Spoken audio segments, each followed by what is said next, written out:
Alright guys, what's going on? Welcome in. So in this one, I wanted to really focus in on some of the positives of the New York Jets schedule. I mean, yes, there are some things that not a lot of people are happy about, whether it's the primetime games or the scheduling, 3 games in whatever it is, 10, 11 days.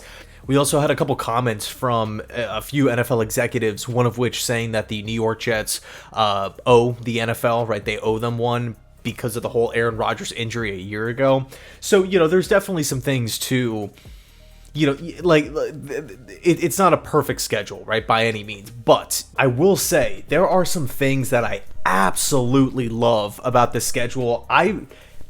To be honest with you, I prefer this schedule to last season. I feel like we are in a really, really good position. Tomorrow, I'm actually going to be dropping the record prediction. I don't really like to just throw that video out immediately. I really try to dissect every team's schedule and really try to have fun with it. Looking at who the Jets' opponents are playing. The week prior, the week after, things like that. So that should be up this tomorrow, if not this weekend. But again, in this one, I wanted to focus in on the positives of the schedule because there's quite a few. And by the way, the reason why I keep looking down is because I'm looking directly at the Jets' schedule here. But the first question really that we have to ask, who are the elite teams in football? Who are the teams that are really, really good? When you just think like Super Bowl contenders, teams that are probably going to get double-digit wins, you probably have, a handful of teams in mind. And then you look at the Jets' schedule, and I got to be honest, there's not a ton of those teams on here. Yes, of course, we have San Francisco. Yes, of course, we have the Buffalo Bills. I think the LA Rams and the Pittsburgh Steelers are pretty underrated going into the year. But outside, and also Houston, right, young team on the come up. But I mean, are we playing the Bengals? No. Are we playing the Ravens? No. Are we playing the Eagles? No. How about the Chiefs? No. Chargers with Jim Harbaugh? No. Detroit Lions, Dan Campbell, NFC Championship? No. Green Bay on the come up, crazy year last year? Nope. In a win now season for the Jets, we get our schedule and we don't have to play these great teams. And again, San Francisco, Buffalo, we have to give some teams credit. We're not going to go undefeated. It's just not going to happen. But, I mean, hey, if we're talking about lucking out with who we have to play, no Chiefs, no Bengals, no Ravens, no Eagles, no Lions, the list goes on, right? We don't really play a bunch of elite teams. Now, of course, who knows, right? What if... Nobody knows exactly how the season's going to play out. What if Bo Nix is the rookie of the year? Oh, all of a sudden that week 4 matchup, playing the Broncos is, maybe a little bit more difficult. What if Trevor Lawrence wins MVP? Yeah, that week 15 against Jacksonville. Yeah, that's probably going to be a little bit more difficult. But just, a rough schedule outlook here in May, third week into May here. The typical elite teams that you see play in the AFC Championship and the NFC Championship and whatnot, we don't really have them. We really only have 2 on the roster, or not on the roster, on the schedule, excuse me. So that's the first thing that I feel like isn't talked about enough, right? We did luck out with our opponents. Number 2, I've seen a lot of pushback with the Jets playing the 49ers in week 1. I would make the argument that the 49ers are the best team that the New York Jets are going to be playing this season. I truly believe that, right? I think you can make an argument for Buffalo, but I think, from top to bottom, the team that probably is the most well-rounded is the San Francisco 49ers, and I'm including both coaching staff and personnel here, and we play in San Francisco, but we play them in week 1. I mean, we were going to have to play San Francisco regardless, So if I could just pick any, going into the year... And I'm looking at the Niners, and I think to myself, when is the best time to play this football team? It's a great team. It's an elite team. They have a high-flying offense with a stout defense, well-coached. They're always prepared. When is the best time to play them? Probably in week 1, where you literally have months to prepare for them. You have months to prepare for a West Coast trip. I would much rather play the San Francisco 49ers in week 1 compared to week 15. Or the last week of the season. Give me the Niners in week 1 where we have time to prepare for this squad. Truthfully, let's just worst case scenario. Worst case scenario, the Jets lose. We can lose by 40. We're 0-1. Half the league is 0-1. You put it to bed. You move on to the Tennessee Titans the week after and say, all right, well, we're in the same boat as half the NFL here. let's get back on track, get back up to 500, and we're looking ahead in the schedule.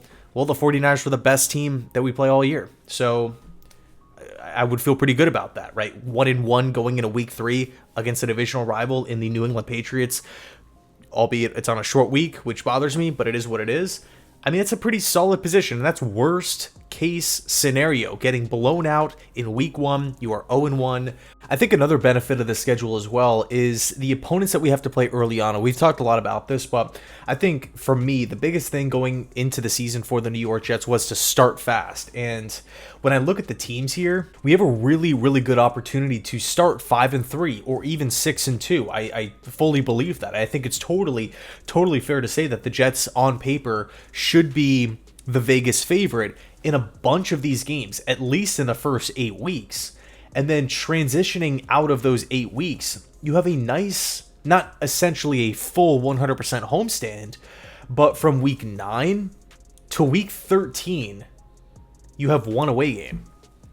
Week 9, week 10, week 11, week 12, that's 5 weeks, one road game. And that road game is against the Arizona Cardinals, albeit it's a West Coast trip. I'm not sleeping on Arizona. I love Jonathan Gannon. I love that defense. I love how hard they play for that coaching staff. But again, just being realistic here, on paper, the Jets should be favorited in that matchup, at least right now in May. We'll see if the Cardinals, add in, any more free agents or something like that. We'll see how they start the season. Maybe Kyler Murray goes on a tear. Again, I do like what Arizona's building, but I mean, man, if you were to tell me, okay, you get an 8-week schedule to start the season off with a bunch of teams that you should be the favorite against. Then in the middle chunk of the year, the middle portion, you have a bunch of home games, including the bye, including right where the trade deadline is supposed to be. So you can go out and add a piece or two. We're in a pretty good position. I don't feel like the Jets got screwed on their bye week placement, although you would argue, a lot of people would argue, ideally, you would want the bye week after London because of the length of the trip. But apparently the Jets turned it down. So if this is what they want, this is what they want. And then to round out the schedule, weeks 14 through 18, yeah, we play some tough opponents. But I'll say this: if it's a tight race within the AFC and we need AFC wins, we need conference wins, divisional wins, they're right in front of our face.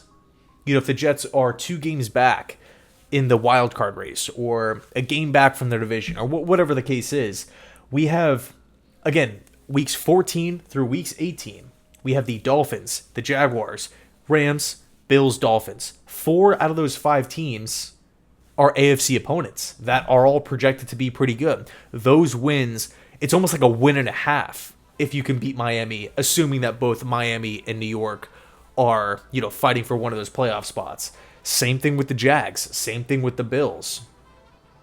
I mean, 3 divisional games in the last, in the last 5 weeks. That's pretty crazy to think about here. And 3 out of the 5 are on the road, of course. But I gotta be honest, I'm feeling pretty good about this Jets schedule. It's not perfect. There are some things that I have an issue with. But maybe outside of 2015, that's the only time I've ever looked at a schedule and said to myself, like, you know what, we're gonna be in a great position. But outside of 2015, it's you're never really gonna get the perfect schedule. And even in 2015, the Jets only finished with 10 wins. So, again, rough outlook here, mid-May. So many things that can change. Acquisitions, injuries, not only just with the Jets, but with any other team in football. And I think it's going to be a really, really exciting season. So anyway, let me know your thoughts down below in the comment section. What are some of the your positives that you take away from the schedule? I understand a lot of people are upset, but there is a couple of silver linings here when I look at the layout. Anyway, thanks so much for watching. I appreciate it, and as always, go Jets.